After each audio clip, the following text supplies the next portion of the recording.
మనకి రేపు July 10th నుంచి ఇంగ్లాండ్తో థర్డ్ టెస్ట్ జరగబోతోంది కదా. మరి ఇది ఎక్కడ జరుగుతుంది? లార్డ్స్ వేదికగానే కదా.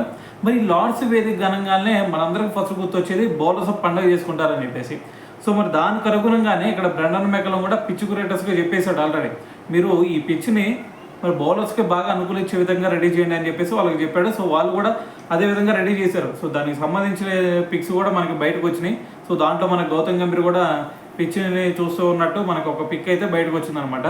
సో మరి ఏదైనా సరే మరి ఇప్పుడు లార్డ్స్ టెస్ట్లో మరి ఖచ్చితంగా బౌలర్స్కి బాగా అనుకూలించింది కాబట్టి మన ఇండియన్ టీంలో కూడా కొన్ని చేంజెస్ జరిగే ఛాన్స్ కనిపిస్తుంది. సో దాంట్లో మనకి ప్రసిద్ధ్ కృష్ణ ప్లేస్లో మనకి బుమ్రా వచ్చే ఛాన్స్ అది తెలిసిందే. దాని తర్వాత మరి లాస్ట్ మ్యాచ్లో మనకి వాషింగ్టన్ సుందర్ మంచిగానే పర్ఫామ్ చేశాడు, కానీ అతన్ని మరి లార్డ్స్ టెస్ట్లో స్పిన్కి బాగా అనుకూలించదు కాబట్టి అతను పక్కన పెట్టేసి అతని ప్లేస్లో హర్షదీప్ సింగ్ని తీసుకురాబోతున్నారు అని చెప్పేసి ఒక న్యూస్ అయితే వచ్చిందనమాట. సో మరి హర్షదీప్ సింగ్ కనుక వచ్చాడు అంటే మనకి left and right hand combination బాగుండిద్ది. సో దాంతోపాటు అతను ఒక పేసర్ కాబట్టి సో మరి ఈ లార్డ్స్ టెస్ట్లో కూడా మనం గెలిచే ఛాన్స్ కూడా ఎక్కువ ఉండే ఛాన్స్ కనిపిస్తూ ఉంది.